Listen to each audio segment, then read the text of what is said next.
And you can go ahead and start.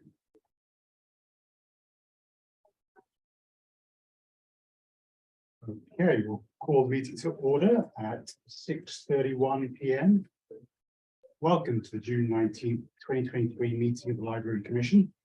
This is a hybrid meeting with commissioners, city staff, and members of the public participating in person at the Menlo Park Library in accordance with public health guidelines for in-person meetings and the public participating remotely. We'll start with a roll call. Perhaps if we go around, commissioners will state their own name. We'll start over there. Sure. Alan Cohen. Jennifer Wise, Ada Chenreiki. Katie Hadrovich, Carol Orton. And Bamsi Velagapudi. And staff present include Library and Community Services Director Sean Reinhardt. And Assistant Library and Community Services Director, Nick Schechter. Thanks. So Nick is also the staff liaison for the commission. Nick will be helping facilitate the meeting. Nick, will you please take a moment and provide instructions to the commission and members of the public in attendance on how the meeting will proceed? Thank you, Chair Velagapudi. For members of the public who are attending this meeting virtually and wish to provide public comments, after the chair calls for public comment on the item you wish to speak on, please engage that raised hand feature at the bottom of your Zoom screen. For those who are calling in from a landline or cell phone, please press *9 to raise your virtual hand. Members of the public attending remotely who wish to speak, please take a moment to make sure your first and last name are updated on Zoom, or you may provide your name and the spelling as you are called to speak. Public comment will be heard in the order received and is limited to 3 minutes in length. For members of the public attending in person, there are speaker cards available on the table over there. Please complete one and turn it in to me or another staff member before public comment is called for the item you wish to speak on. If there are a large number of public commenters, the time limit may be adjusted by the chair in order to allow everyone a chance to comment. When your turn for online public comment has arrived, staff will unmute you. With that, I will return the meeting back to the chair. Thank you, Nick. So we'll start with an announcement. LCS Director Sean Reinhardt would like to recognize the Juneteenth holiday. Thank you. Yes, today is Juneteenth. It's the oldest nationally celebrated commemoration of the ending of slavery in the United States. It originated in Galveston, Texas in 1865. There's a wonderful story behind that about how word finally reached folks in Galveston, Texas on this date in 1865. Since then, the observance of June 19th as the African American Emancipation Day has spread across the United States and beyond. Juneteenth commemorates African American freedom and emphasizes education and achievement. On Saturday, Carl E. Clark Park was the location for hosting a community Juneteenth celebration, and it featured live music and free food and joyous community spirit, while also learning more about this important event. Event organizers and co-sponsors included local groups Bellhaven Action, Bellhaven Community Development Fund, Bellhaven Empowered, and of course, on the city of Menlo Park. A number of folks here today were at that event, and it was wonderful. And I just wanted to acknowledge that today is the official date, June 19th, Juneteenth. Back to you. Thank you. Thank you, Sean. Happy Juneteenth, everybody. So we'll move to public comment. Under public comment, public may address the commission on any subject not listed on the agenda. Each speaker may address the commission once under public comment for a limit of 3 minutes. You are not required to provide your name or city of residence, but it is helpful. The commission cannot act on any items not listed on the agenda, and therefore the commission cannot respond to non-agenda issues brought up under public comment other than to provide general information. Do we have any public comment on items not appearing on the agenda today?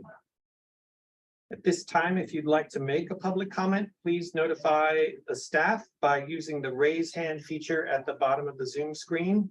If you're dialing in, you can use *9 to engage that raise hand function. If there are any public commenters in the room, please fill out a comment card and get staff's attention. Looking among our attendees online, I do not see any raised hands. So back to you, Chair Velagapudi. Thanks, Nick. We'll now move to item D1, a study session on preliminary scenarios for opening the Menlo Park Community Campus with no new staff. LCS Director Sean Reinhardt will make the presentation. Thank you. So I'll just wait a moment for the slides to come up on the screen. The slides were distributed to the Library Commission shortly before this meeting, and there are paper copies available here in the room. And the website has been updated with those slides. Where are those copies? The copies are over here on this table. We could distribute some. Oh, take those. How is it letting you share? I can share. I was actually thinking that you would share it, but if you give me a second. Got it. I can do it. Do you have it? Okay. It's just, I was. No, no problem. We can share. We can share. I think is this what went up about an hour ago? Is that right? Correct. So Oh, the purpose of today's study session, and this kind of came up relatively recently to make this pivot for this month's Library Commission meeting. The Library Commission, you may recall that who had been scheduled for this meeting was to talk about Menlo Park Community Campus programming and policy development. However, there have been a few developments since last month's meeting that necessitated kind of pivoting to having a look at this information. And Nick, could you make that full screen or we're waiting for Yeah, that? I started sharing and it immediately stopped. So, didn't think it would do this if I had split the owl and the meeting, but it seems to have, let me just stop sharing here. Yeah, it looked like a froze. Froze. So let me give it one more try. Okay.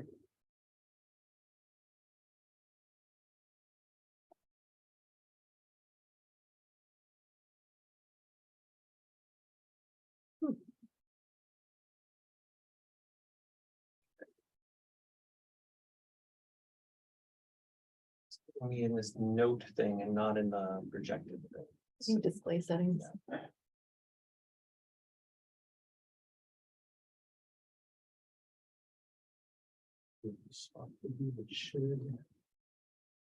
Very slow.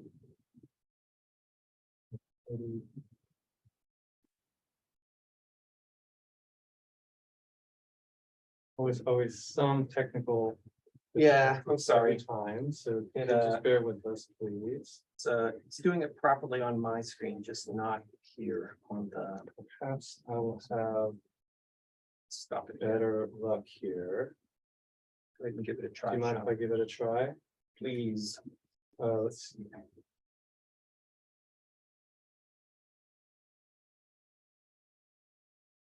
It's a little better.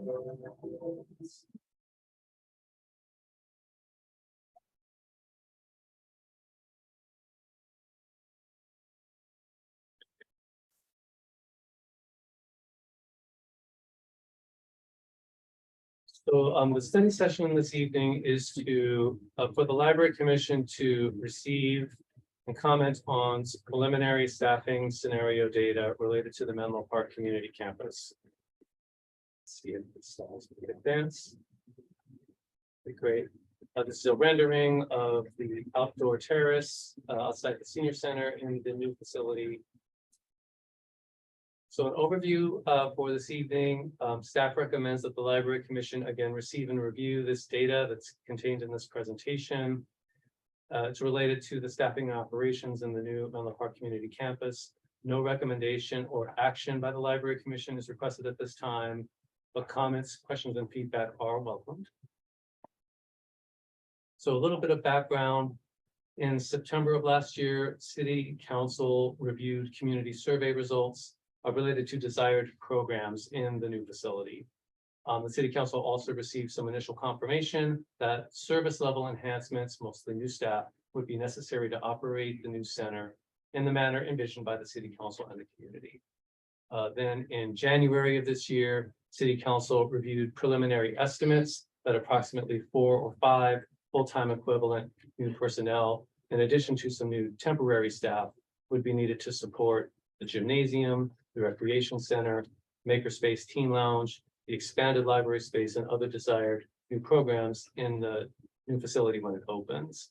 Then in April of this year, City Council reviewed proposed programming plan elements in much greater detail for the new facility. These were developed over the previous several months with robust community input, including from the Library Commission, the Parks and Recreation Commission, and a working group of Bellhaven residents that had been convened by the Menlo Park Community Campus Subcommittee of the City Council, and as well as City Council feedback and direction.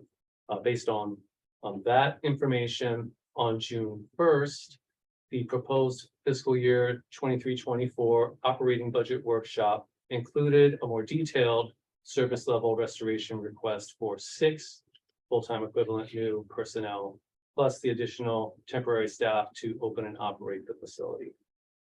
That's a little background. At this time, now time is of the essence, and that's why the decision to kind of pivot to getting as much information out as we could in short period of time to the Library Commission and by extension, the general public who has access to this material. On June 13th, so that was Tuesday last week, the City Council held a public hearing about the proposed operating budget. At that time, the City Council had to consider strategies to reduce projected budget deficits that the city is confronted with. There's a little bit of that explained in the staff report, so I won't go into detail about the details of that, but looking at those strategies, as part of that discussion, City Council members directed city staff to prepare scenarios for potentially opening the new facility using only the current staffing levels in the Library and Community Services Department, not adding new staff capacity. So city staff is working to develop those scenarios for City Council's review and consideration on June 27th, which is a week from tomorrow. That's the date by which the city has to adopt the budget for the new fiscal year, which begins July 1st. So city staff has been working hard to make this data available as quickly as possible for public awareness and transparency in response to City Council's request. So it's happening very rapidly. That's why the presentation slides are coming this evening. Of course, all of this is recorded and it's available for public review. So that's some background here. So we'll kind of go into a review of this data. So first of all, just the current services in the Library and Community Services Department. First of all, the staff team in this department are dedicated, hardworking, talented, and experienced public service servants. The department has fewer staff now than it did before the pandemic. Menlo Park residents desire and expect a high quality and high level of service. The department staff are currently working at maximum capacity to meet the current service demands. And the department staff provide a diverse array of high quality services to the Menlo Park community, as you can see in the right-hand column there, from public libraries to recreation, to preschools, to senior programs, athletic fields, community events, and of course the aquatics program. It's just a quick overview of current services. Looking ahead to the Menlo Park Community Campus, there are new service needs associated with a new facility opening. That facility is on track to open in the upcoming fiscal year in the calendar year 2024, but the first half of that calendar year. So that'll be the upcoming fiscal year. This is a large, complex, multi-service public facility. It's 37,000 square feet on 2 levels. It incorporates some current programs, such as the Senior Center, Youth Center, and Branch Library. Those current programs will move in to the new facility and they will expand somewhat in the new facility. The new facility also restores and adds new programs which don't currently exist. For example, by restoring the gymnasium and fitness center, which has been closed during construction, there's a significantly expanded library space. There's a new maker space, a new teen zone and homework center. Additional staff capacity is needed to support these programs in the new facility. Also, new public facilities commonly experience significantly increased usage compared to the old facilities they replace, often 2 or 3 times this year, not just by virtue of being a brand new facility with new amenities. Now, the former community center's closure, I'm referring to the Yonetta Harris Community Center, that closed for construction, and that coincided with the COVID-19 pandemic and widespread facility closures and personnel reductions that were made necessary by the economic downturn. So all of those things kind of happened in the same time period. And the library and community services staffing capacity has not fully recovered yet from that. As this chart shows, these are the library and community services staffing levels from the fiscal year ending 2019 on the left to what is proposed for fiscal year 2024 on the far right. You can see there the difference from fiscal year 2020 to fiscal year 2021, going from 71 full-time equivalent employees down to 59, a very substantial decline as a result of the pandemic and the facility closures and the economic downturn. Very difficult but necessary decisions that the city council had to make. As the pandemic kind of receded and we began to reopen, staff capacity was added to this year. We're currently at 66.25 full-time equivalent. And what's proposed to support the Menlo Park Community Campus with 6 additional full-time equivalent, that would bring the total, if approved by City Council, to 72.25 full-time equivalent. You can see roughly equivalent to where we were before the pandemic, with a little bit of an expansion, but very little. You're familiar with this. This just kind of shows the various components in the new facility. I won't go into detail because I believe we covered these in some depth in past meetings. The first level and the second level of the new facility. Again, large, complex, multi-service facility. So again, those new service needs for the Menlo Park Community Campus are to restore services in the Bellhaven neighborhood that were suspended or reduced during the new building construction and the pandemic. That's primarily the gymnasium, the fitness center, the recreation services and the facility rentals. Those are not there currently. The new facility will restore those back.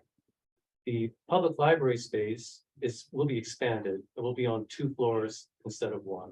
Current Bellhaven Library is a small 1-room, 1-level facility. The new facility will have it on 2 levels, quite a bit more substantial. Also, those new services I mentioned, Makerspace and Teen Zone, also to support enhanced nutrition services and the planning and preparations of nutritious meals for the senior center and youth center participants, ensuring that the nutritional content of those meals is known and is healthy and meets the nutritional needs of those participants. As well, a new facility or a restored facility has operating costs, overhead, utilities, maintenance, supplies and services. So that's all like new that the new facility would bring. Let's just look at the organization of the department. Currently, this is not included in the Menlo Park Community Campus. You see kind of that breakdown of the 66.25 full-time equivalent. I'll just note that the preschool child development is kind of its own entity. It's not really, the Menlo Park Community Campus will not include a preschool, so there's not really anticipated to be any kind of change or crossover there. The youth center here, school-age child development, that's kind of just existing now and would move into the new facility. Then the gymnastics program is a specialized program that really only operates out of the gymnastics center. However, the library, recreation, sports, and seniors, those are kind of the core of services in the Menlo Park Community Campus. So those are the areas that would be focused on for service level increase of the 6 full-time equivalent, as you can see here. You can see the proposal would be to add those full-time equivalents here, shown in red, in these 4 work teams. This information also was in the staff report, the org chart, as well as this list showing the breakdown of the individual personnel being requested and the purpose for each, in addition to the temporary staff. Again, this was listed in the staff report, so I won't go into it in great detail, although happy to answer questions about it.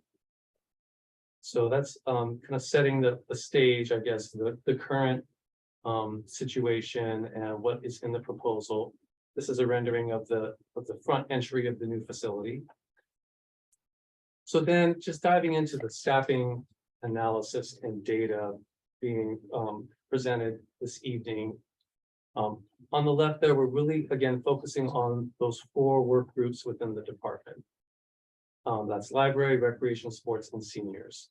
There are 2 primary staffing types. that are used to support these services. Those are full-time equivalent. That's the full-time and or part-time benefited personnel.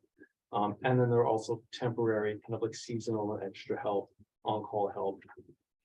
Also, when looking at like staffing hours that are available and how that staffing can be used to support programs, there are adjustment factors that need to be considered.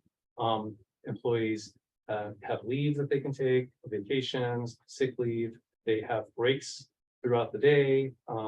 During their workday, they take breaks. There are always vacancies. Folks, leave the department and it takes time to fill those vacancies. Right now, we're really struggling to fill vacancies for a variety of reasons. And then staff also need to have some training and development opportunities to keep their skills sharp and to advance in their career and their knowledge. So you have to kind of take those into consideration. And so currently, not including the Menlo Park Community Campus, and this is again just focusing on the library, recreation, sports, and seniors work groups. We have core services, we have core programs, we have the support tasks. So the core services that we're currently delivering in those work teams include the customer service points. That's the counters, the desks. When people walk in the door, they get help. It's the ability for the doors to be open and let people come into the facilities. There are also opening and closing procedures for each of the facilities. The senior program delivers a daily lunch prepared on site to senior center participants. So that's a pretty substantial core service provided there. The library has book circulation. Books they're checked out, they're returned, they're put back on the shelf, they're moved around the building as needed, they're shipped to other libraries from library to library. The collection development involves librarians selecting new materials, evaluating materials to be added to the collection, processing those materials to be added to the collection, removing materials from the collection, and all of the other elements associated with just operating a library collection. Facility attendance and facility rentals really have to do with those public meeting rooms and event halls that are made available for public use or for meetings like this, to organize and schedule those rentals, to process the rental payments, the applications, the insurance requirements, all of that. And facility attendance, this is primarily at like the recreation center and the gym, for when folks say rent the facility on a weekend or late in the evening for say birthday party or some other celebration or event. And there's additional staff capacity needed there to attend the facility and make sure that those folks are supported. Then turning to the core programs, these are associated with just keeping the doors open, but they're really kind of what's happening inside of the building. There are the recreation classes, the gymnasium obviously is accessible for folks to come in and play basketball or volleyball, either as drop-in or in an organized athletic league. The senior center program also distributes grocery boxes to seniors and people who need them. There are library story times, cultural and literary programs, and the senior center has periodic social events for socialization for the seniors, and there are community events. And then kind of similar to the overhead in the facility, there are support tasks related to all those activities. You have to supply the facilities, pay the bills, schedule the staff, conduct outreach or publicity so folks know about the activities that are happening and have a way to provide feedback and input to them.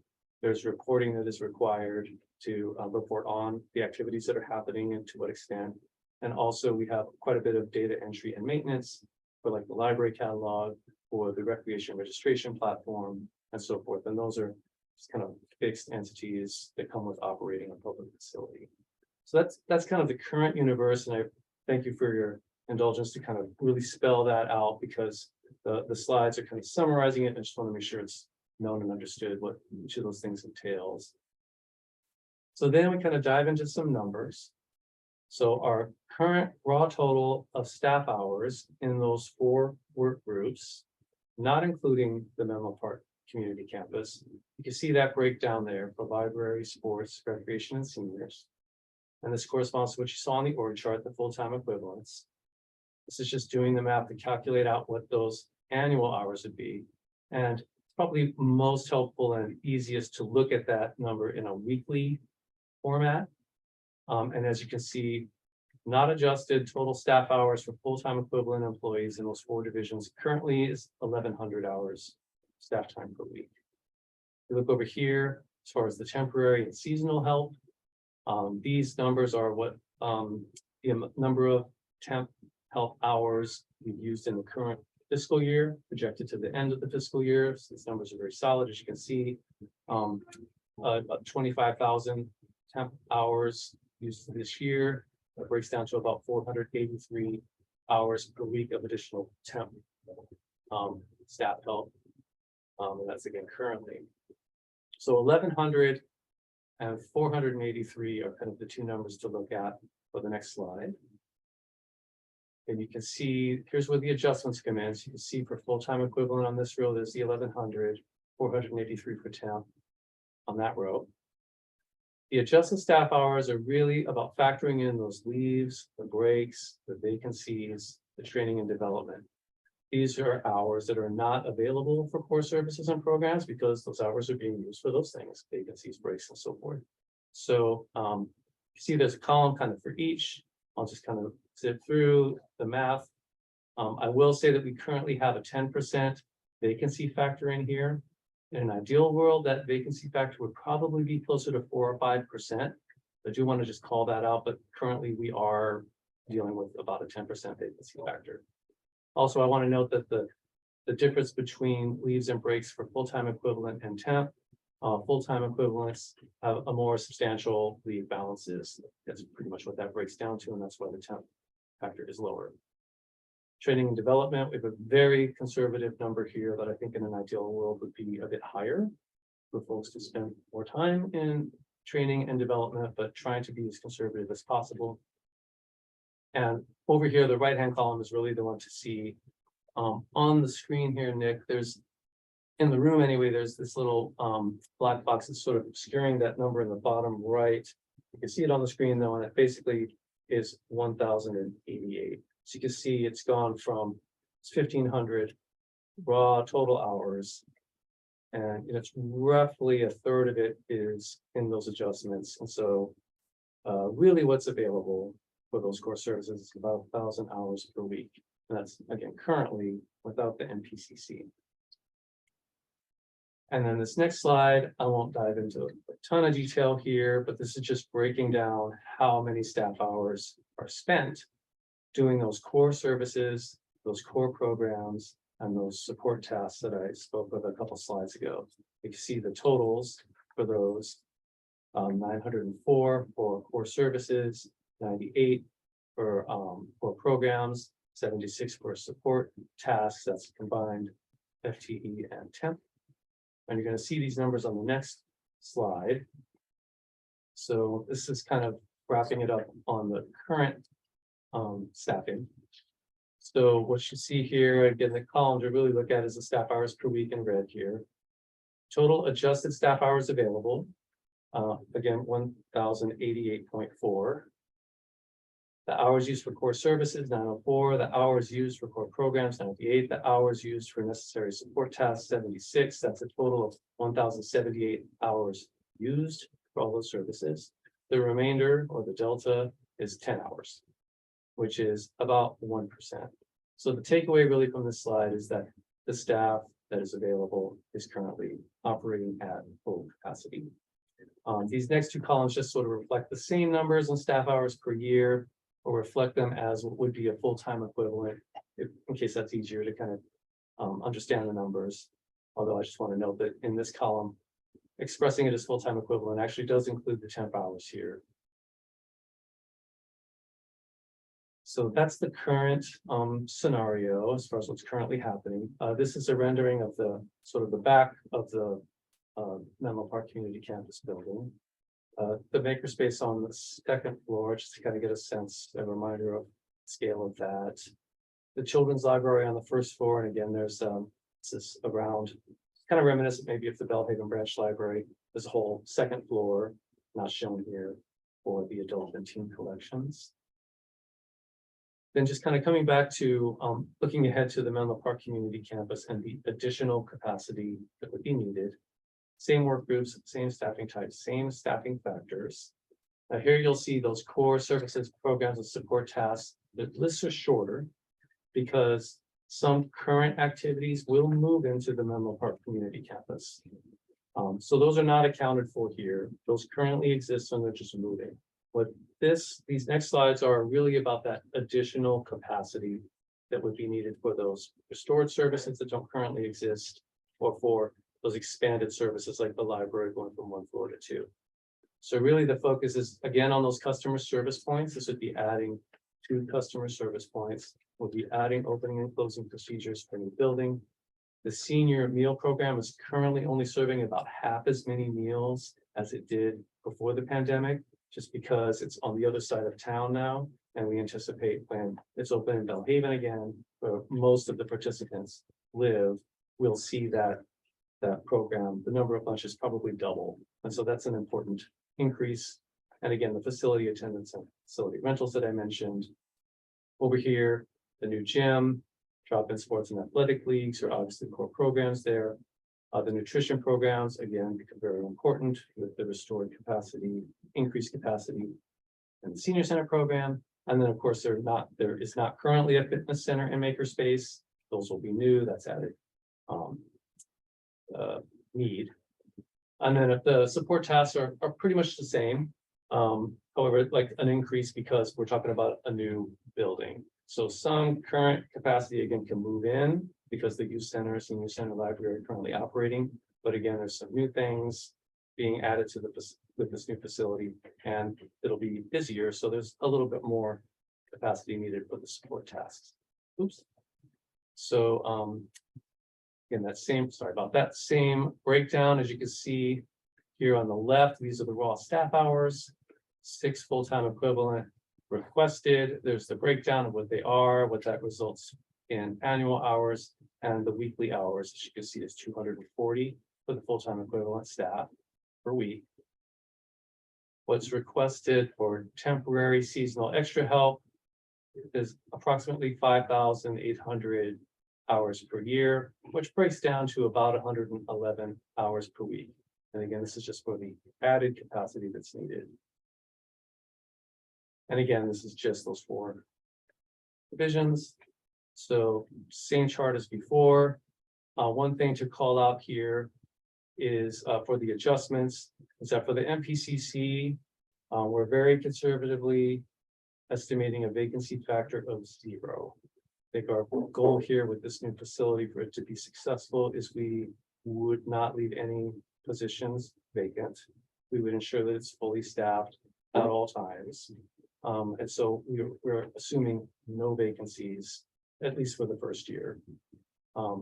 Even if one comes up, we will immediately see what we can do to backfill either from another part of the department or to fill it immediately through a recruitment. So again, you can see the 351 total hours per week from the raw total after the adjustments, coming out to about 269 hours per week. That's actually available. Those core service staff hours, that new capacity that's needed. See, those numbers are 171 for core services, 96 for core programs, only about 18 for the new support tasks. About a half-time person. And then this is how that sort of adds up in this chart. And again, this is just for the new and restored capacity. So 269 hours are available, approximately 285 used. In this particular analysis, actually coming up short about 16 hours per week, or about 6%. So again, showing that the 6 full-time equivalent and the additional temp hours requested basically are aligned with the capacity and maybe even coming up a little short.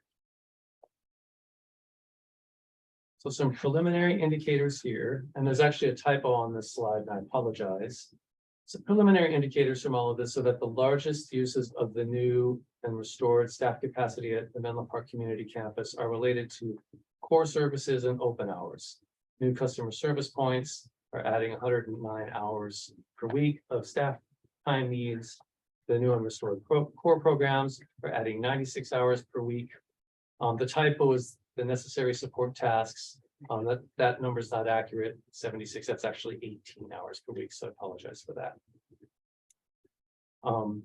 The library, recreation, sports, and senior staff teams are currently operating at the maximum available staff capacity to meet current service demands. And another indicator is that the proposed new staffing capacity is needed to provide new and restored core services and programs to meet projected service demands for the new and restored facility. And here is a summary comparison, same chart, but just kind of taking those two separate elements that we've just discussed in two parts and sort of putting the main final chart together. The current staff hours per week, oops, sorry about that. Current staff hours per week shown here, that 1088 minus 1078, leaving maybe 10 extra hours per week in the current staffing without the MPCC. The proposed new staffing in MPCC with 269 hours available if the city council authorizes the 6 requested full-time equivalent and temp staff. Needing about 285 hours for those core services, a little bit of a shortfall of 16, which is 6% because it's a percentage of a smaller number. And then if you total all of that, kind of come in pretty much right on target there with less than 1% of a difference. And that's the summary of all that information. I know that was a lot of information. Again, time was of the essence to come get that information out. And I'm happy to answer any questions you may have, any comments, any thoughts. Do you resume public comment first? Yes, that would be appropriate. So Nick, do we have any public comments on this item? At this time, if you'd like to make a public comment on item D1, preliminary scenarios for opening the Menlo Park Community Campus with no new staff, please use that raise hand function on the bottom of your Zoom screen. Or if you're dialing in, use *9 to engage the raise hand function. If you want to make a public comment in person on this item, please fill out a comment card and bring it to staff's attention.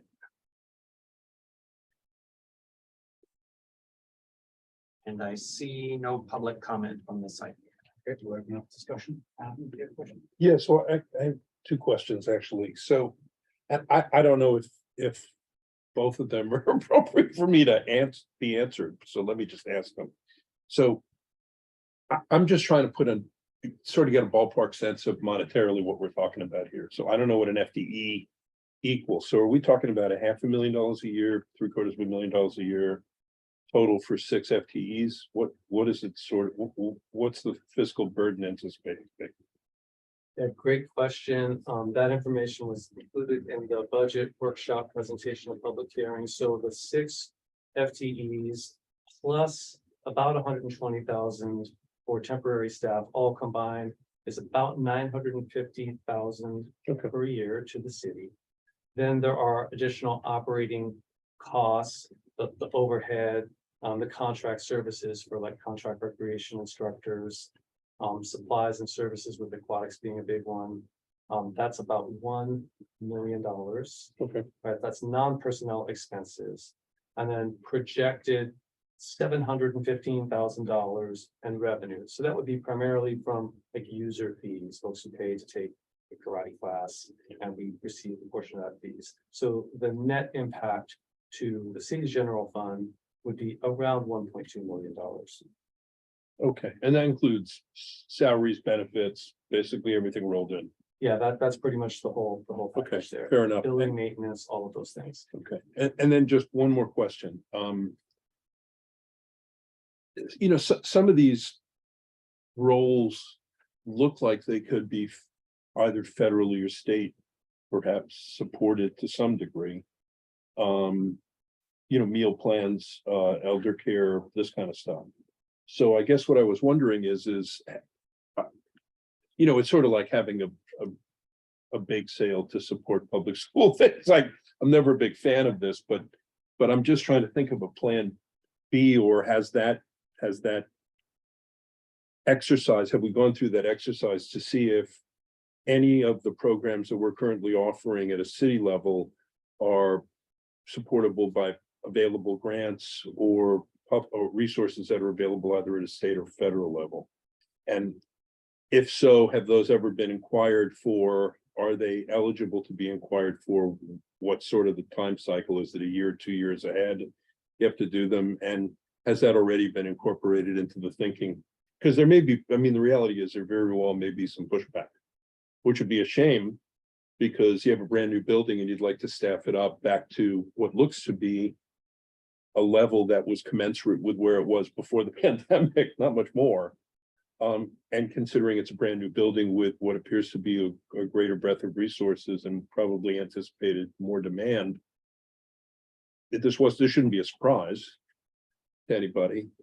So I realize I threw a lot of sort of elements and questions in there, but I'll stop. Why don't you, is there anything No, there? I appreciate that. So I think the core of the question was grants. Mhm. And the answer is yes, and we're always on the lookout for additional grants. The primary kind of source of grants for the programs I just mentioned really is around the senior program. Right. There is funding that we receive from the county for the transportation element of that program. We do have a senior shuttle.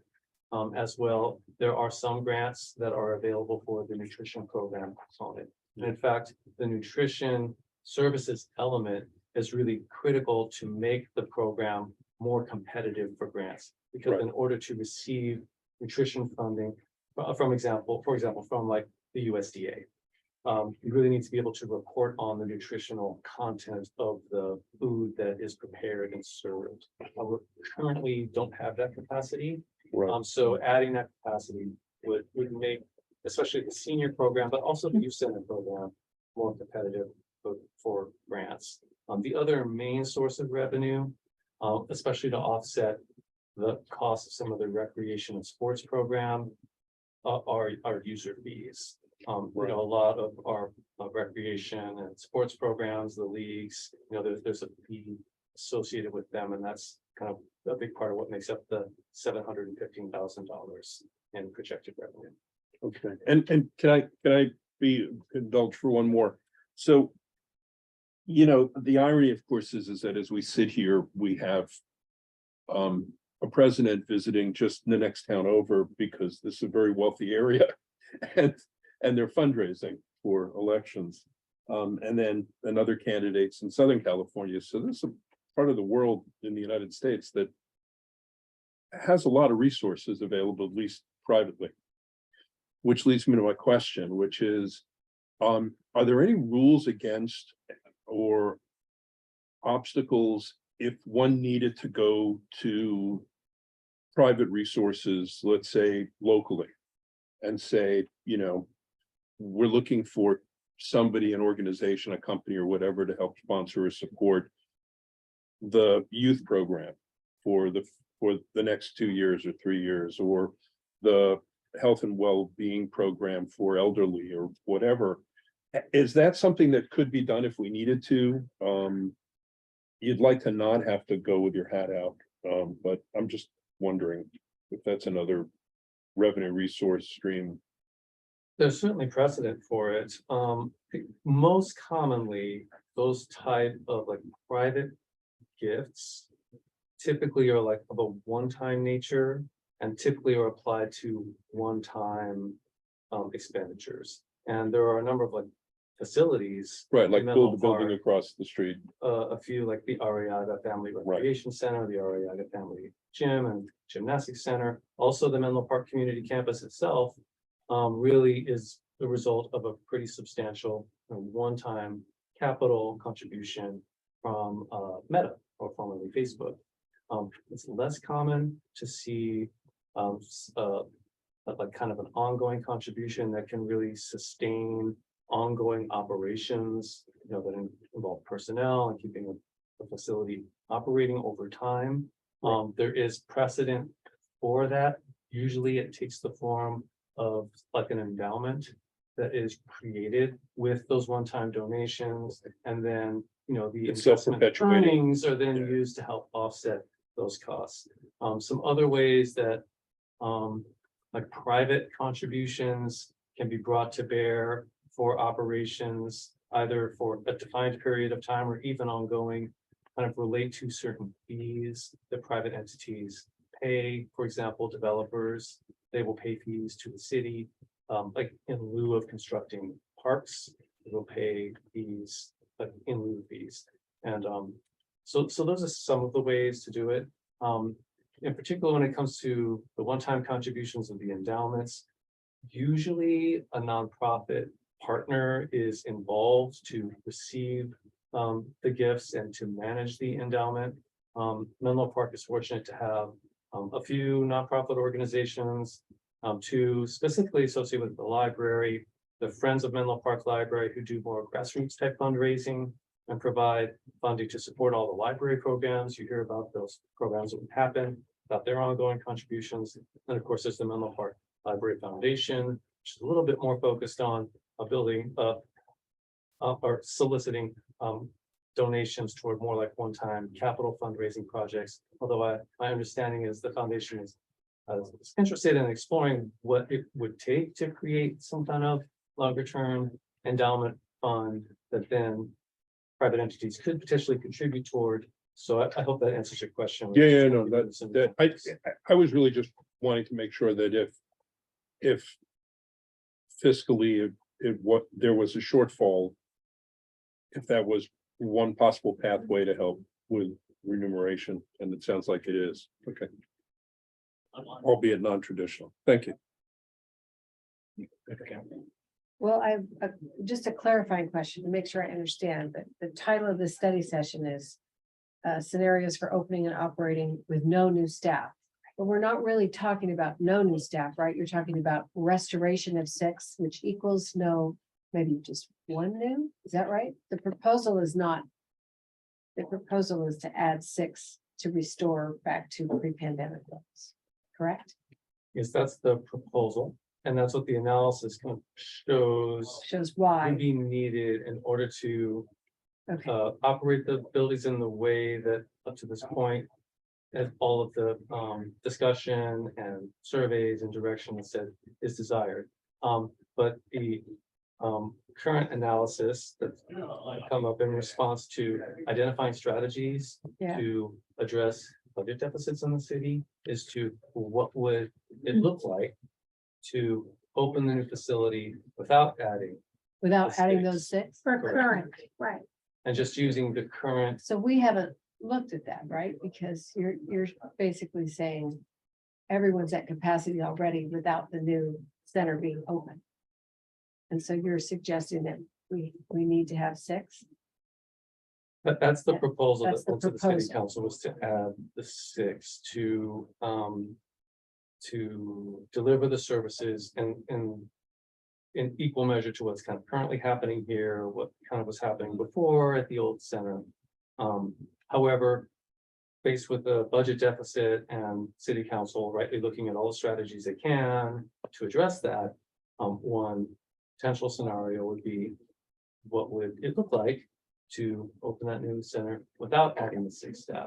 Now, we're not looking at those specific scenarios today because a decision and deliberation such as that really would rest with the city council because they authorize budgets and the use of resources. However, this evening, it's really to present some of the underlying data. Here's what's Okay. currently needed for current staffing. Here's what would be needed to maintain or deliver the staffing levels in the NPCC so that this to support the city So council. we're not looking now at what you would do if the city council were to decide, we can't give you any. We can only give you what you already have. You can't add, you've got to figure out a way to run this new center with what the current staffing limits are, right? We're not looking at that tonight. Correct, that's not the focus tonight. Okay, so my second question is, if this proposal with 6 new were to be adopted, how does that match with all those studies and work groups that you had about all the things that they were asking for and were hoping would be included as programs that we heard about in some prior meetings? Would that proposal implement most of those programs that people were hoping and wishing for and thought were being considered, or no?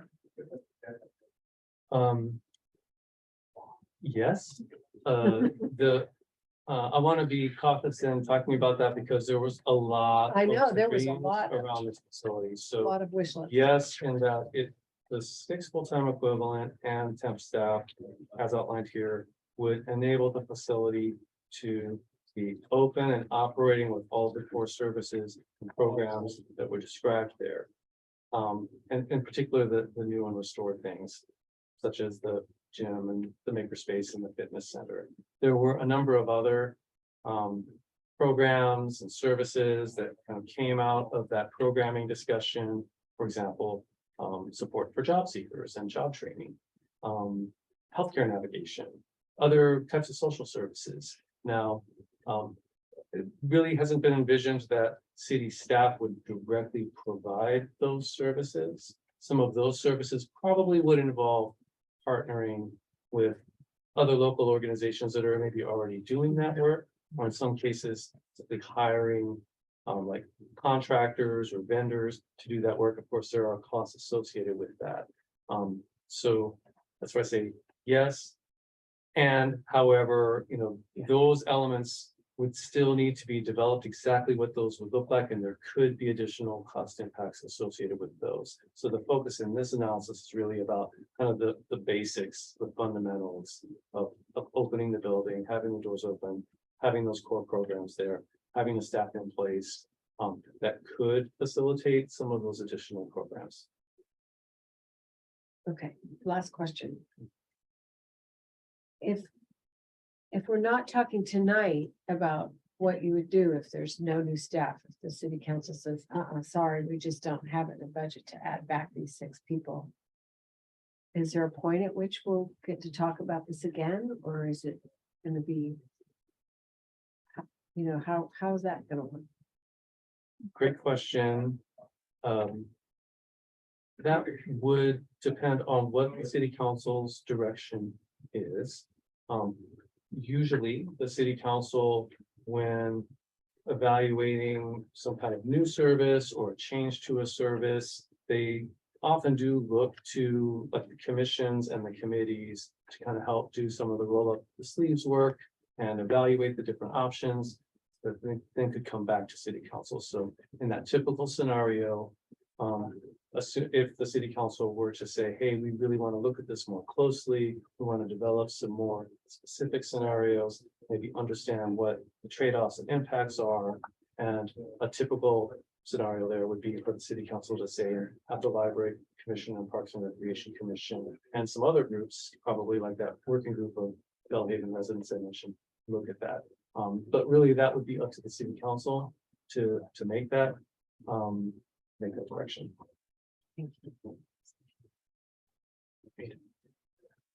So first, I just want to comment how disappointing it is to be in the situation where we have such wonderful plans and new programs and so much community need. And to be put in a position of discussing what happens with 0 additional staffing, given the deficits we've had. So I just want to express that. That's really tough. So I think all of us are aligned in feeling that. I had sort of 2 points of areas that were a surprise to me from the data that you presented. So the first surprise I had was that when you show the diff of pre-pandemic staffing to current staffing, and you have the 6 FTE associated with it, what it implies is today in our current library services with a much smaller,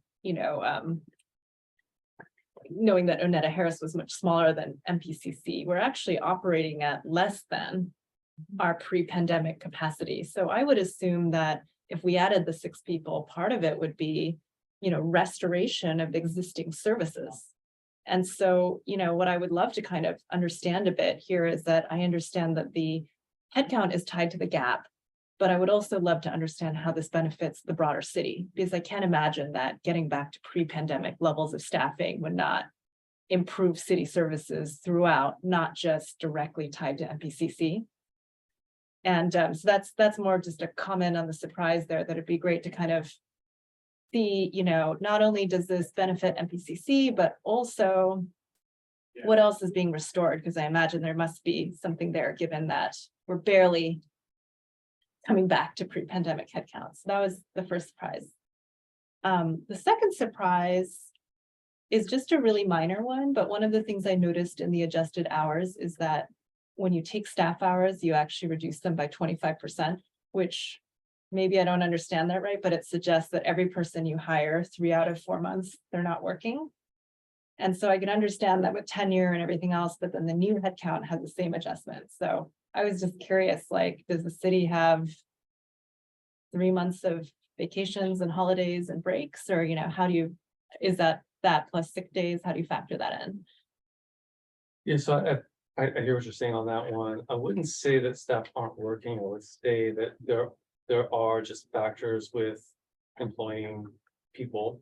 That there are mandated breaks, there are vacations and sick leaves that folks accrue and take. And again, there's the vacancy factor that we discuss when positions are vacant, and the training and development needs of the staff. So it's not that they aren't employed and working, but these are elements of a whole employee. Right? They're not just chipping away at a particular stone the entire 40 hours per week. There are these elements of their time that just go to holidays and breaks and leaves and training. And when there's vacant, there's nobody there. Right. So, and that's a fairly typical kind of percentage that you would see in many places of employment, and especially Yeah. government employment.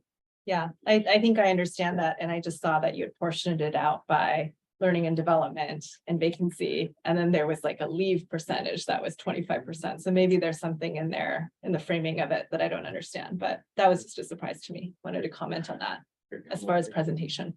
Mhm. Thank you. I had a couple questions also.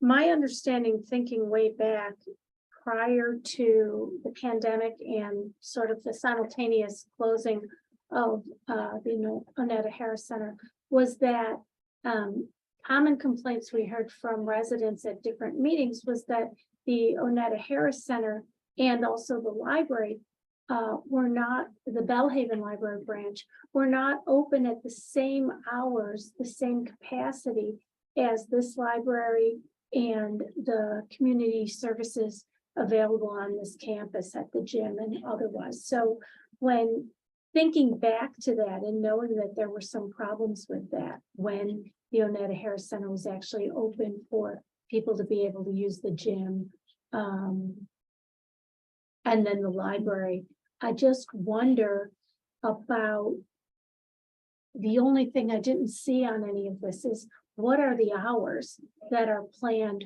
for all the facilities on both sides of town, all of them rolling up to the staffing.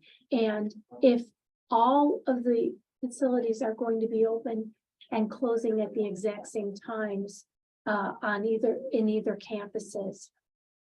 Because that's, I know you're using hours, so I'm assuming you're dedicating hours to different things, but not seeing those hours, giving people the security of knowing these buildings will be open equally and how that's going to work. And then I am very concerned about not hearing anything at all about how to make all of this work and what will the hours look like at all the different facilities if you have to continue with your current employees. Maybe, I mean, everybody's touched on it, but maybe I'm not completely understanding this. It seems to me if the council has said, show us how you can make it work with these employees now, then that is a strategy that they're thinking about. And that's a strategy we would probably want to comment on early and often. And I don't know what, I have no idea what it looks like to open these two robust centers with the current staff and what the hours look like. And have you run those numbers yet? Is there a reason why we're not hearing about them? Is it because they're just not in yet? Or is this something that you just don't, is there a sense that it's really not going to come to that? The city council is interested to know if it can work, but really they are planning, they understand they have to hire 6 people. Great question. So I think I heard two main. Sorry, I know I asked a few. No, things, that's but- okay. So first of all, good point about like the operating hours that should be added into the presentation. Apologies, we're really kind of scrambling to get the information presented. But the assumption here for everything that we saw would be that the Menlo Park Community Campus facilities would be open and operating at the same hours as the corresponding facilities here on the Burgess campus. And could So in the we, case of the library, that's 7 days per week. so we would 8 hours assume per they'd be day. the hours that are currently existing at this branch. Correct, and same with the gym and the rec center, the senior center would be the same, they operate about 40 hours per week. So again, the assumption, which was the direction from pretty much everyone involved in the conversation, including the city council, is that there should be equivalent levels of service, equivalent access, equivalent operating hours. So that's the assumption baked in as far as the hours. Then related to the concern or frustration about not really having more specificity about, well, what would that actually look like as far as impacts or changes to service levels? That really would need further analysis and review at the direction of the city council. So what's presented here today is really just sort of that groundwork, sort of data, like here's what it entails to sort of operate and to do this expansion. And if the direction is, okay, let's concoct some more specific scenarios for something other than the 6 full-time equivalent, then there would be quite a bit of additional sort of legwork that would need to happen in order to kind of create and present those scenarios. So, if, we're sort of at this point, waiting to get some additional direction from the city council on June 27th, based on kind of the information that's presented here, which also will be presented and refined, I think, with some of the comments that we heard today, on the 27th, and kind of see what the direction is from the city council at that point, and then if need be, sharpen our pencils and then do that next phase of let's create some specific scenarios. And when would the budget be finalized actually though? The budget must be adopted before July 1st. Right, so June 27th is, and actually July 1st is my birthday, so I know how to count down from June 27th to July 1st very well. I've been doing it for a very long time. So we're not going to meet again before this budget is passed. And if the city council isn't looking at what the hours are going to look like, what the cutbacks are going to be, and I think you do a great job.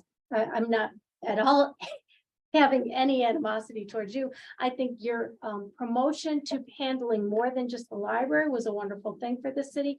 But you used to be just the library's advocate and in there like saying, we need these library people. And our job is just to kind of focus in on the library. And we've looked at a lot of stuff for a lot of things, but if we get closer to it's just the library, I'm just scared that how does the community rally, and how does the city council make a really informed decision, and how do we show up and speak as either as a group or individuals, library commissioners, if we don't understand what it's going to look like to cut back services to the libraries in order to use existing personnel, and so, I mean, we all know there's no way we're going to meet again before this budget is finalized. So I don't understand when it's being talked about, well, we'll get out pencils, we'll figure out how it works, when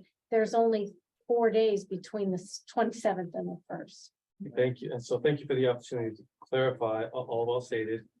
So the city council does need to adopt a budget by July 1st, which would mean adopting it June 27th. However, the question about the Menlo Park Community Campus staffing request doesn't necessarily need to be answered on June 27th, because the new facility is still several months away from opening. So there still is some time to determine exactly what the staffing operations will look like for that facility. Not a lot, but it doesn't have to be answered by June 27th. So that's where I'm saying, I would say it would really need to be answered by, say, September. Because the new facility is expected to open in the first half of 2024, and we need, at least 6 months to really kind of get the game plan and carry it out in order to be in place for opening day. So I just want to make very clear, it's not essential for the city council to make its decision about this by June 27th. However, direction as far as are we exploring this further would be very helpful by June 27th. And again, I want to also be very clear that the city council has not made any decision whatsoever about the staffing proposal or what kind of staffing levels will be in place for the MPCC or for the entire department. They're simply wanting as much information as they can get about various strategies to address the budget deficit. And it's not just limited to this discussion. There are other areas of the city's operations and budget, but they're also looking at other strategies. So I want to make it very clear, this is in no way, shape, or form something the city council has said, yes, this is how we're doing it. We're really still in the sort of information gathering stage so that city council can make the best and most informed decisions that it can. All right, I mean, I know it hurts whenever you have to make, when there's a deficit, obviously.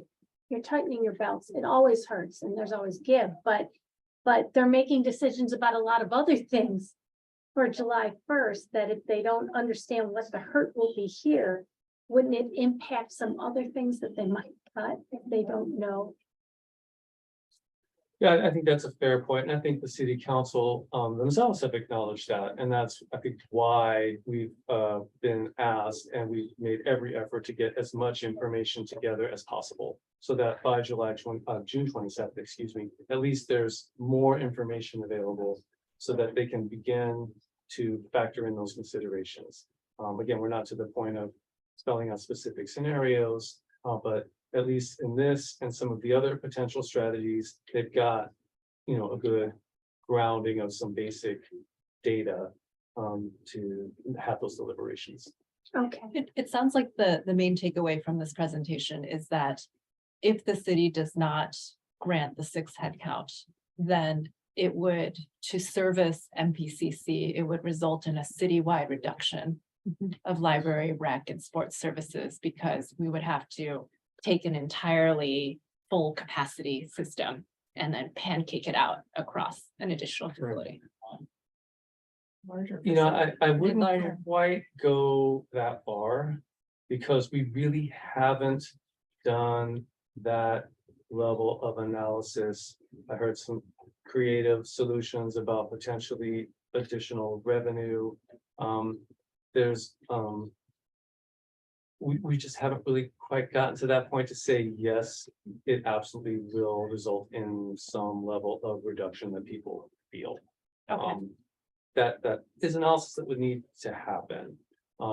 I think what the data we're seeing here, really the takeaways are, the department is operating essentially at full capacity now, and the new facility will require some additional capacity in order to deliver the services as they're currently envisioned.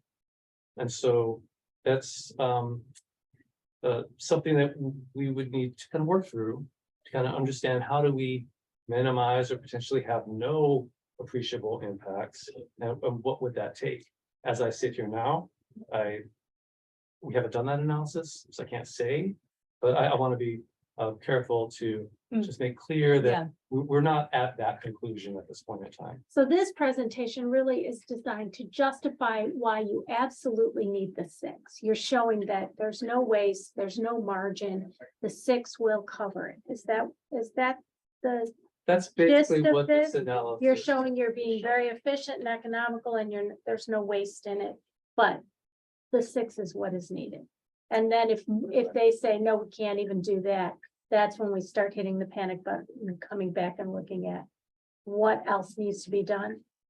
So I'm going to take this opportunity then, and I'm glad the opportunity was presented, to talk about how extraordinary, talented, dedicated and hardworking the library and community staff team is. Been through one of the biggest crises of our lifetimes with that team through the pandemic, and we made it work. And those were very substantial reductions. They were service reductions, but we got through it. We were able to continue serving the community. The library will be closing in 20 minutes. If you have anything you'd like to check out, please bring it to the front now.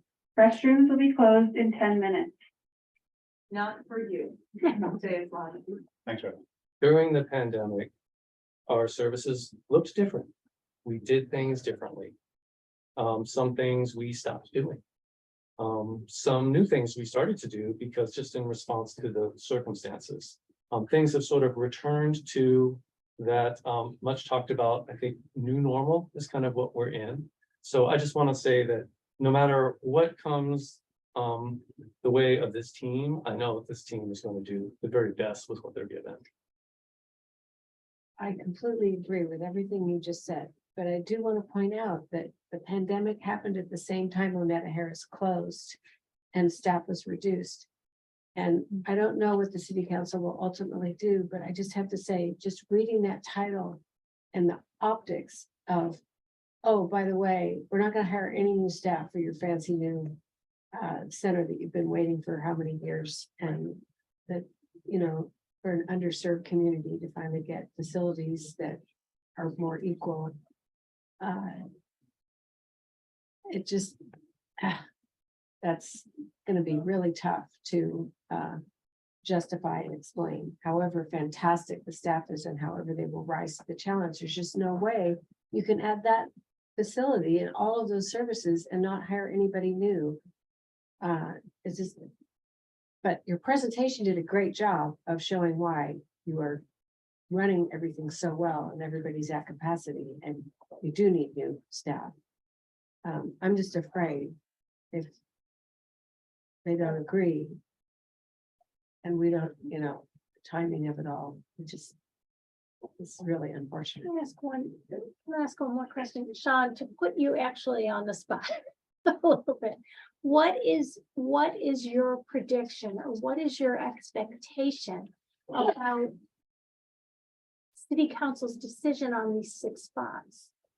You know, and I know that's the bare minimum, like you'd probably like to have more employees, but what do you think is going to happen on June 27th? Do you think that these 6 are actually going to be okay to move forward?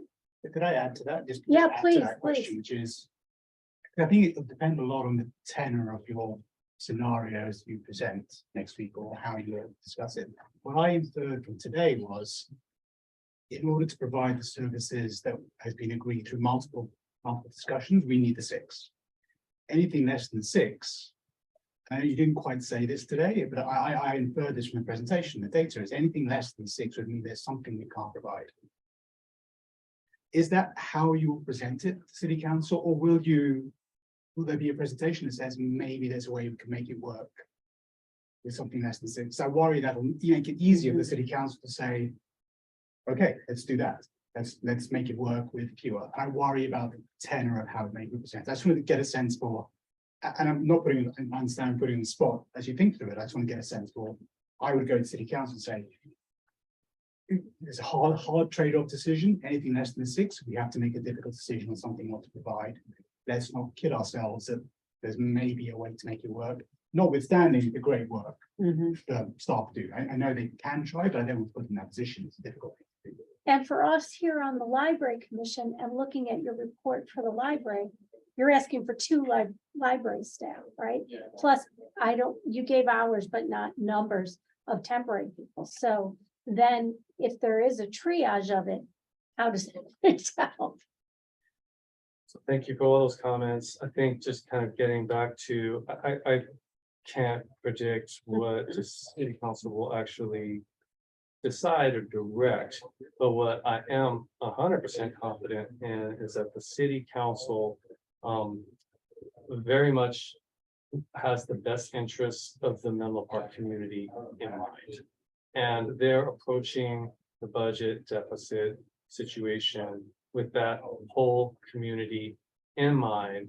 And they have very difficult decisions to make in the face of the current budget deficit, just as they had very difficult decisions to make during the pandemic and then in the Great Recession before that.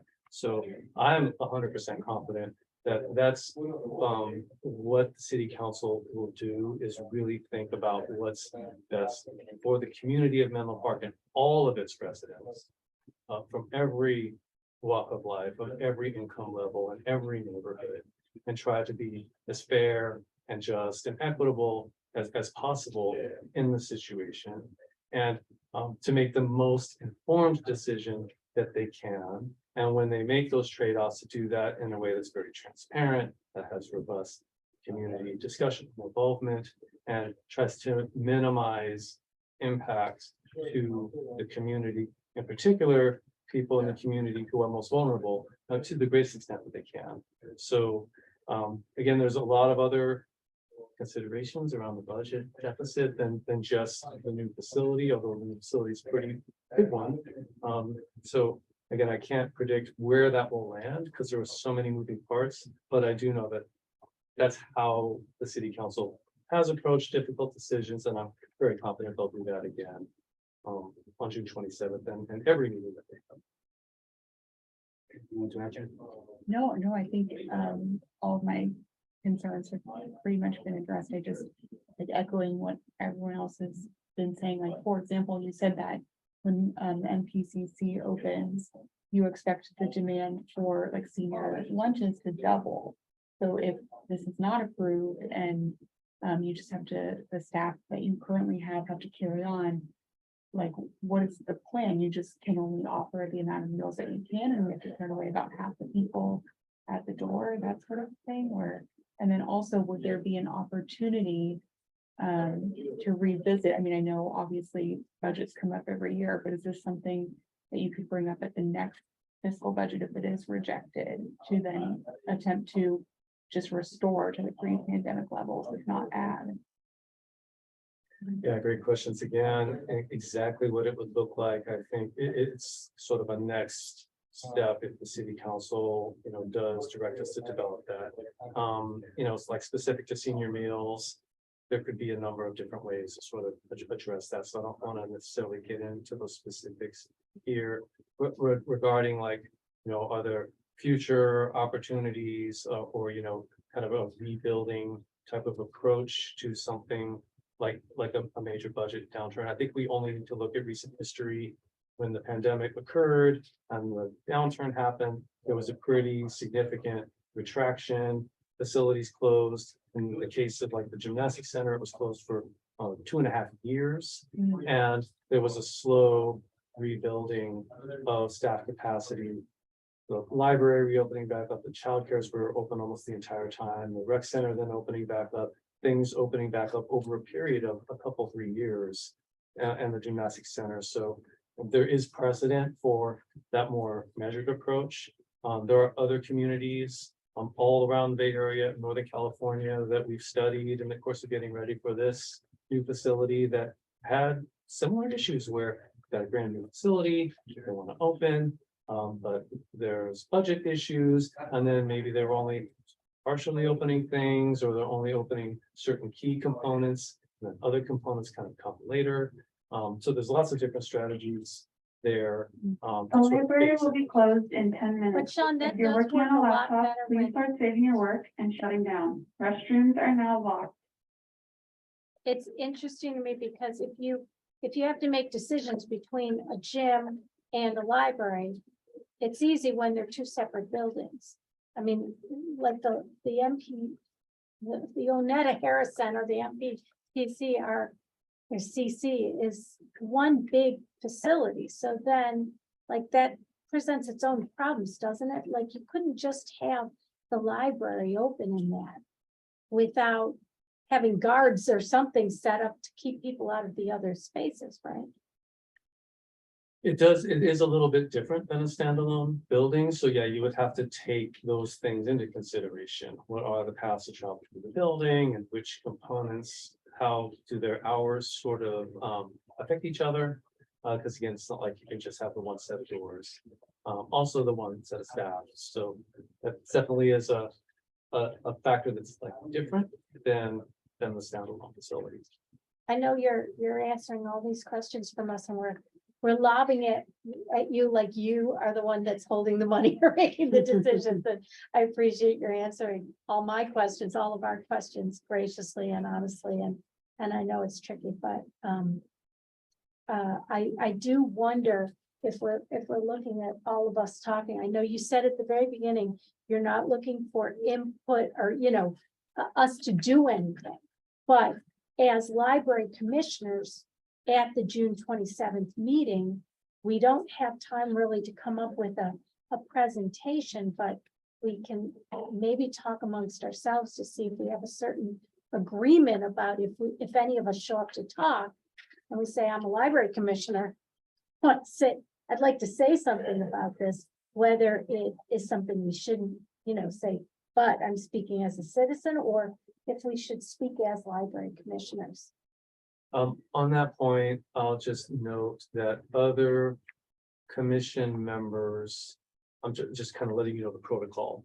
And on kind of a regular basis, there are some members of other commissions who they're residents of the city and they have opinions on issues.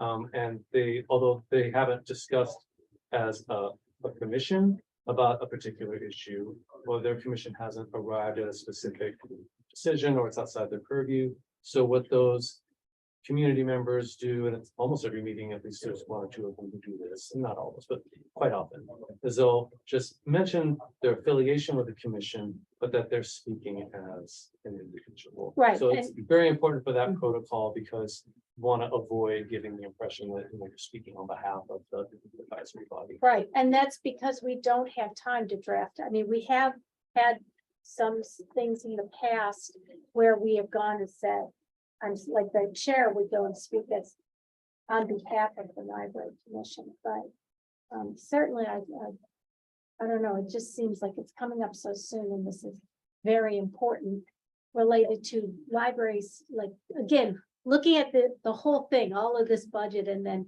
for us, it's really, we focus on the library. There's going to be the Parks and Rec that are going to be focusing on the gyms and the playgrounds. And then, there's other commissions that are related to all of this different stuff. And now, you're not just the head of the library anymore, where you say, okay, this is what we're really concerned about. Now, your concern is broader than just the library, but I think what I understood is given the time tonight, we're not going to have time to have a formal commission position. That's not to stop anybody if they have the opportunity to go next Tuesday and make a personal citizen comment and to say that even it was discussed publicly in the commission, some of the concerns came up, not on behalf of the commission, but just to point back to the discussion tonight. I think it would be a helpful thing potentially. Anybody else have anything else to add? It's been one last comment, and maybe it's just a comment on anything else. I'm very conscious that council is going to be making a decision on the budget for the next fiscal year. And there'll be an opportunity to revisit staffing levels and budget in a year from now. There may still be ongoing budget pressures, so it may not be easy to make a move, but I just want to state that this is something we can continue to discuss and review as the year goes by, whatever decisions made, to be able to influence the next council decision in a year from now, next budget from a year from now. Not that's going to be easy. But I just want to The library is now That's the case. There's closing. nothing Please that- exit no the front decisions made doors. after The library opens again tomorrow at noon. an ongoing multi-year effect. There's an opportunity to revisit a year from now if there is a budget or room to do so. Yes, and not just for sort of clarification, the city council typically they adopt the fiscal year budget once per year. And very regularly, there's a mid-year budget review, which typically takes place in February. And then the city council will periodically amend the budget over the course of the year because things come up. Or maybe something couldn't quite be decided at one of those other two moments. And so, the decision on that component is made at some other interval. But typically there are the two main kind of updates to the budget, the adoption and then the mid-year And then again, sort of some ad hoc as needed updates as they come up. So I think you've heard the concern tonight and didn't have naturally, for reasons beyond your control at times. So the next time round, whether it's the mid-year budget or otherwise, is something we can be considerate of in terms of how we bring it for an early discussion if we can. Yeah. Okay. What is the actual date that MPCC is gonna open? Do you know now? We're not quite close enough to have a specific date identified, but the first half of 2024, it's on track. First half of 2024. First half of So calendar year. before July 1st of 2024, when they would have the next. Yeah, so probably closer to the beginning of the calendar year than the middle. Okay, should we move on? Yeah. Okay, thanks a lot, Sean. Thanks for your patience. I Thank appreciate you, it. everybody.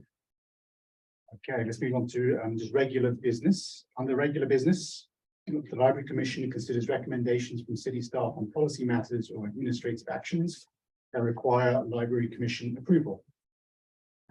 First item is to approve the minutes from the May 15th, 2023 Library Commission meeting. They were attached to the packet. Nick, do we have any public comment on this item? This time, if you'd like to make a public comment on item E1, the approval of the minutes from the May 15th, 2023 Library Commission meeting, please notify staff by using the raise hand function at the bottom of your Zoom screen. If you're dialing in, you can use *9 to engage that raise hand function. If you're here in the library, please draw staff members' attention. And seeing none, Okay, so any Library Commissioners have any comments, questions? Okay, would the Commissioner like to make a motion to approve minutes? I move to approve the minutes from May 15th. Happy to second it. Next second as well. Nick, can take us away. so we have a motion by Commissioner Orton to approve the minutes, seconded by Commissioner Cohen. Going to do a roll call vote. Commissioner Chenreiki, how do you vote? Approved. Commissioner Cohen, how do you vote? Approved. Commissioner Hadrovich, how do you vote? I'm just gonna abstain because I wasn't here, Okay. assuming that you have enough votes without me. Commissioner Orton, how do you vote? Approved.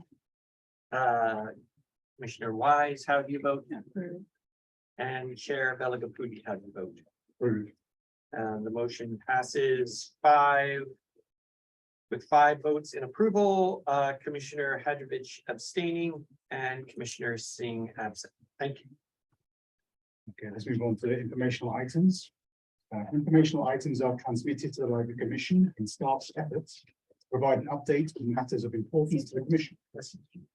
Informational items are not action items. However, a commissioner, city staff member, or a member of the public may request to make a comment or ask a question on any of the informational items.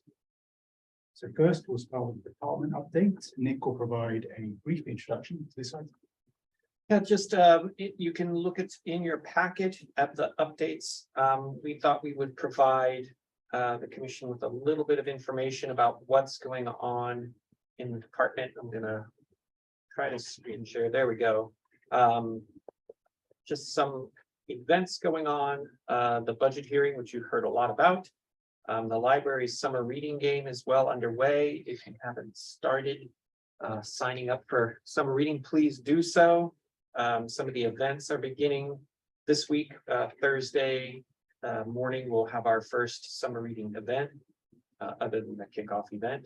The Juneteenth celebration, you heard Sean talk about, it was a lot of fun at Carly Park.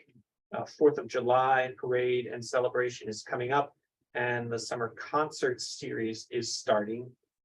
So please, if you get a chance, go out and take advantage of some of the live music that's going to be happening in the community. A quick note, you might have noticed if you're walking through Burgess Park that one of the athletic fields is closed. That's normal. The fields are closed periodically to let them rest and rejuvenate. They aerate the soil, they reseed it, and it just gives them a chance to sort of be ready for the heavier use early in the fall. There's a schedule there in the report. Here's something a little new, is that we started to attach some statistics that we thought might be of interest to the commission. So take a look at these, let us know what you think. If you are interested in any other sorts of information, let us know, but this is something that we'll start publishing at least quarterly, I would say, for the commission, maybe more frequently if we can do it. So just a sort of a way to look and see all of the different services that the department provides and how those services have been changing over time. Thank you, Nick. Do we have any public comments on this item? At this time, if anyone would like to make a public comment on item F1, department updates, use that raise hand function at the bottom of your Zoom screen. You're dialing in, press *9. And seeing none. Open up for the library commission discussion. Anybody have any questions, comments? My only comment would be that I think those statistics that you're compiling are really great to maybe be attached to the request for 6 more employees, because if they really put, the numbers are meaningful, I think, to really show how many people are using these different services. And even not just the new library cards issued, but like the cards in circulation, how many people really use the library. I'll add to that too. I thought that seeing the statistics is so cool. Yeah, It's really, really like great to kind of see numbers tied to the impact of the library system. And the data nerd in me would also say that it would be really interesting to see that year over year in terms of statistics, or, just have some understanding of, are we pre-pandemic, are we post-pandemic, are we tracking in terms of growth? Because that's sort of how you calibrate what does 32,000 look like. yeah. How much is that up Right. from last year? Relative to what? Right. Yes, and actually, I'm glad you bring that up, so meant to make sure that I commented on it if it didn't come up, and that I think is the next batch of statistics that we will bring to the commissions, probably next month, to go back in time, grab the previous years so that we can do that comparison. For this go around, we focus on the previous, I Mhm. think, 5 or 6 months, Yeah. but agreed, the year over year is really helpful. Maybe one other comment, just given when the NPCC opens, like, are there any projections or estimates on how you think the statistics will move for the NPCC campus? And is that accounted for in 6, or is that a separate aspect? Get a sense of if you have any kind of view, or are you just waiting to see how it will pan out? Yes and no. In some areas, we have a pretty strong sense, like, for example, the senior meal program. Right. Probably will see those number of lunches served approximately double. In other, like, public libraries that have opened new to replace old facilities, typically seen foot traffic and circulation double to triple. It's usually the case. It usually tapers off after a couple of years to somewhere between 1.5 and 2 times. So we have kind of those statistics to go by, but it's not an exact science, and that's kind of the extent of what we've done, like, to project now, but just some ballpark there. We kind of have factored that in to the 6 full-time equivalent that,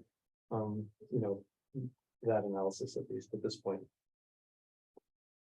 So the last one for me is, it'd be helpful to see what that looks like as some sort of proportion of the local community, whether it's Belhaven or otherwise. And I anticipate that the number of library cards and issues in Belhaven may be lower as a proportion of the community population. I just want to understand, how does that influence programs we have to promote library usage and to help folks obtain library cards, get library cards, etc. I just want to get a sense for statistics that can help in just driving some extra programs for the library. But again, you don't have that data now necessarily, but just something to, for the next iteration, if there's some way of showing that or thinking about that, maybe helpful.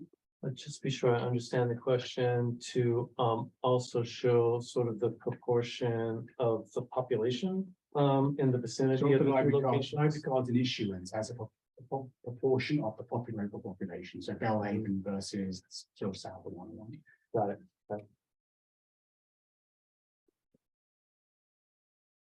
Okay, should we move on? Okay, item F, any other questions on that? Okay, item F2. Library Commission tentative agenda. Staff will provide a brief introduction to this item. Well, we kind of blew up our tentative agenda with just sort of thinking about the budget and the presentation tonight. We do have to talk about the Library Commission's work plan, which is here. And we do need to check in on our suggestion box, comments and responses as well. I didn't add it here, but I should have added it. We talked at our last meeting about assigning liaisons from the commission to various support groups. So that's something that we should bring back as well. Then happy to hear any suggestions for other agenda topics. Okay, and Nick, do we have any public comments? At this point in time, if anyone would like to make a comment on item F2, the Library Commission's tentative agenda calendar, please use that raise hand feature on your Zoom screen. If you're here in the library, please draw staff's attention. And seeing no comment. Commissioners, anything to, any comments to add?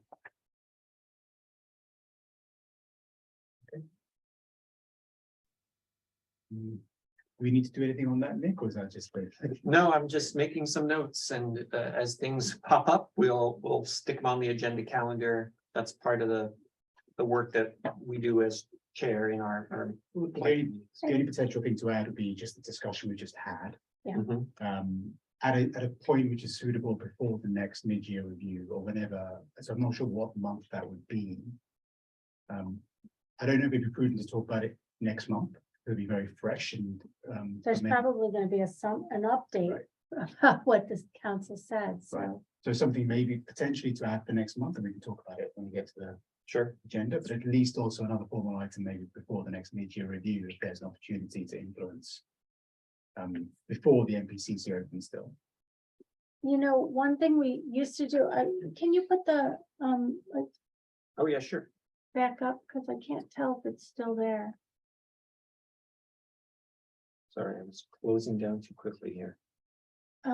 Yeah, it's one thing that, oh, well, we've got it as unscheduled future items, but in the pre-pandemic, that when we used to meet regularly in person, like we're doing now, we had a pretty robust parking lot of things that were, things that any one of us thought, oh, this is something I'd like to see happen later. Maybe we didn't have maybe we're gonna think about it a little and come back with a better report for the rest of the group. Nothing super formal, but or just things that came up in our meetings that we all liked.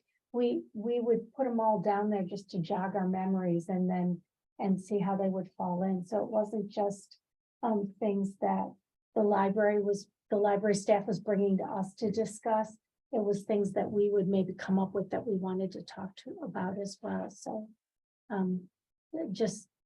I think, like, I'm looking at Alan and thinking he and I are the only ones that really were on the commission before we started the pandemic. And I just thought I would mention that for any of you, if you have your thinking cap going of things you'd like to. It was a Have us long talk time about- ago. I was a foot taller. I had jet black hair back then. It was much different. It was a different time.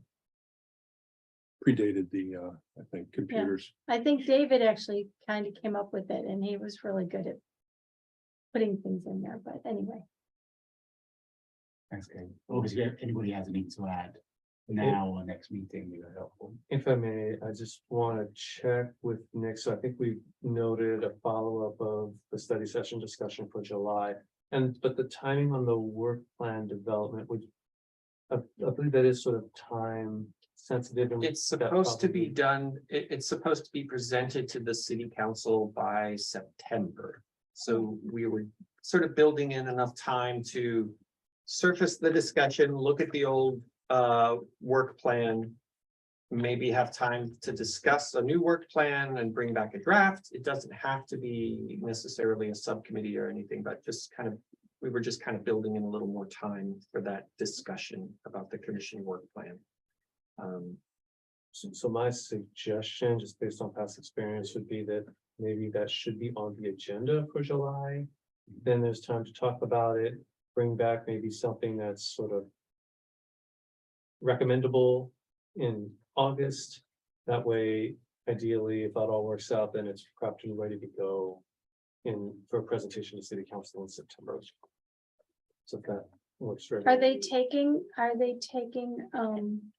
presentations from commissions again? Because that was suspended for quite a while, so. Yeah, I think the intent is to kind of get back on that train now that the city council is meeting in person again regularly. The commissions are meeting in person again regularly, and it's kind of a return to that regular order of business. So I think we should expect for the commissions to, make a presentation. Usually they're 5 to 10 minutes for comments from the city council. Yeah, that would be great if the current work plan was one of the attachments, so everybody could take a look at it too, and then we can Absolutely. discuss it.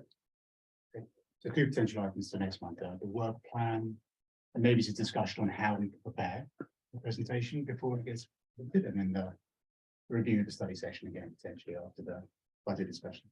Okay. And when we, I know I was the chair several years ago, so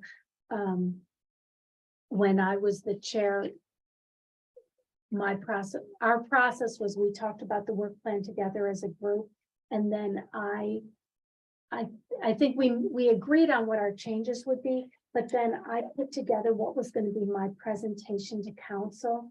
Very simple, but it had a few slides. Nick, of course, helped me with the slides, but I wrote a little speech with it. And then at the meeting before I went to city council to present it, I just presented it to the commission to make sure everyone was in favor of what I was going to say as the chair. So it's not tedious, but it's helpful. That's helpful. Okay. Then let's move on to commissioner reports. Would any commissioner like to make a short report out on items of interest to the entire commission? I would, I don't mean to draw out the meeting, but very quickly, number one, I don't know if any of you have signed up for the summer reading program. I signed up for it, and I got one of my daughters to sign up for it, and my daughter, who is not an employee of the library. And I also got a friend too, and I'm recommending it to everyone. I did it last year. I think it's a really cool, it's a little app. You do it on your phone. Maybe you're all doing it already, but I think it's really important for us to participate in these things, even if we just log on once, so that you know what this program is like and what the hiccups are in it and what is the good flow of it. And also, when you sign up, you get to go pick out an amazing brand new book. The library has bought really wonderful books. And then my understanding is that as I fill out my little bingo card all during the summer, I will be eligible. I'll be able to come in and get prizes, and then at the end of the summer, I'll be eligible for prizes. So even if you don't do it all the time, just to see what it looks like and engage with it, I think is helpful.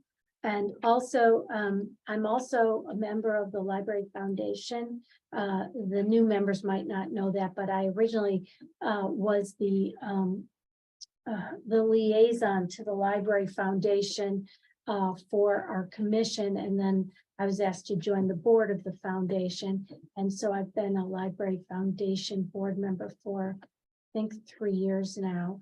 And in my capacity as a board member of the Library Foundation, I was at the Carl E. Clark Park Juneteenth celebration, where we were having people sign up for the summer reading program and also find out more about the foundation.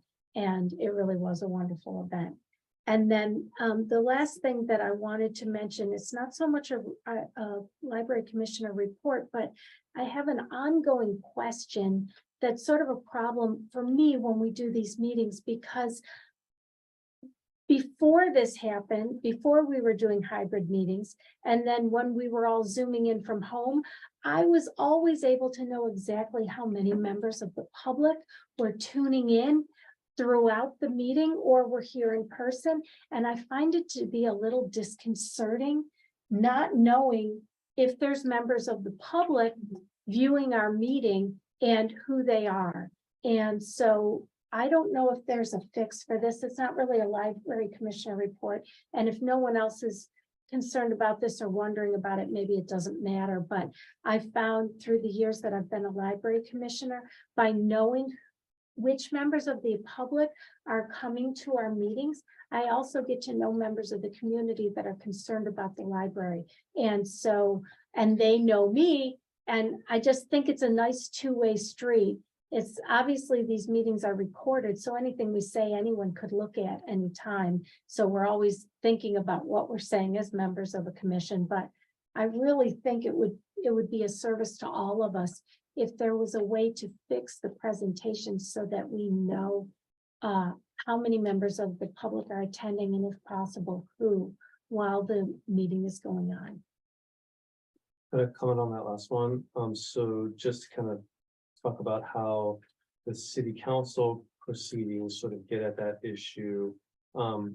What will happen is the chair, the mayor will periodically, especially for like an item where there's a lot of community interest, will ask the city clerk, how many public commenters do we have? That's people who have raised their hand. So it could be a short leap from there to maybe ask it during the meeting. So how many people are in the Zoom gallery? Now, I haven't heard that specific request happen at a city council meeting. It's usually around how many raised hands are there, but we can follow up with the city clerk because it's a valid question. How do we know who's out there? I think technically on Zoom, there had been some, it's difficult to kind of indicate that on the screen for various reasons. So maybe that verbal is the answer. So we'll look into that. Well, Are when we you were able in to Zoom, tell? we could Are you see able to it. tell who's in charge of this? The Zoom. I can tell. So you can. can see, so you'd be able to tell us how many people are I watching. can, tonight? yes, I can. I just don't know whether I'm supposed to or not. I don't think it's like, It's not a secret. it's not a but secret. It's in the just that, protocol yet. yeah, it's not, I Yeah, well, was when just you gonna were- check with the city clerk and make sure that it was When we were okay. commissioners looking at the Zoom meetings, we could see the Panelists can see, sidebar Yeah. how and many then see attendees who there are. attends. And I thought it was just a helpful thing to know if we're only speaking agree. to ourselves. If There were other 4 people in attendance tonight, just for, just for your information. So it wasn't an empty Yeah. Zoom room, though it's down to one attendee at this point. But again, there were technical issues with actually displaying the participant list on the screen. Right. I don't have a So way we of. should follow up showing with the city clerk. How best to get at that, because it's totally valid. Yeah, and I mean, we always used to have people in the room and it was great. And I think it makes sense that, I mean, if I wasn't on the commission, I would probably Zoom in for meetings because it's easier than driving across town or whatever. So it seems to me that the public participation going forward will probably be more and more remote. And it's really nice to know who's zooming in if we can. Even just knowing there are 4 tonight is just helpful. Yeah, yeah. Yeah, So maybe if that's something that you'd be able to. I could follow up. Yeah, For the absolutely. next meeting. I If there's suspect potential, that it's it's- not. Yeah. And I want to also just be clear about like a couple reasons for following up with the city clerk. 1, to understand what is the protocol, and 2, because with one commission takes on a new protocol, it affects the other commissions. So just making Right. sure that it's kind of. yeah. I mean, maybe they said we're not allowed to know. It just seems like No, it's you not that. need to know who's engaging with your commission, right? I mean, not like I want to know their address or Yeah. just Yeah, like, no, but remember, so. You know, we've had some challenges in the last years that sometimes for whatever reason, everybody can't be here, we can't get a forum, right? That happened a couple of meetings ago, right? Mhm. With the joint group. But there were times when my travel for work, I was all over the world doing a lot more travel than I'm doing right now. And I just asked if I could dial in. And this predated the pandemic, and the response I got was, you know, dumbfounded, of course not. Can't do that. It's not feasible. It can't be done. And then, of course, the pandemic came and somehow magically it became feasible, and then it became standard. Now we have hybrid. So to the point that's being made here, in the short course that I've been sitting at these meetings, it went from what could you possibly be thinking by making that request to this is the only possible way we can do this, to Well, of course, this is the norm.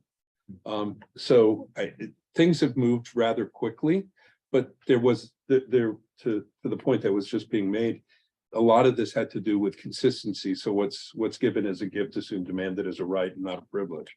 So I think to your point, I think we just have to make sure that if we do that, that it becomes, it's a normative behavior that's done or available to be done throughout. So I get it. But anyway, things have changed. For better sometimes. That's all I've got. The next meeting of the Library Commission will be on Wednesday, July 17th, in person, at the main library, and with public participation in person and by Zoom. Monday? Did you say Wednesday? Yeah. Oh, yeah, that's a typo. It is Monday, right? It is It's Monday. And it is the 17th. And it is the 17th. Sorry. Okay, we'll adjourn the meeting at 8:22 PM. Thanks, everybody. Well, thank you, everybody. Great. Thank you all. Rock and roll. Thank you. Good meeting.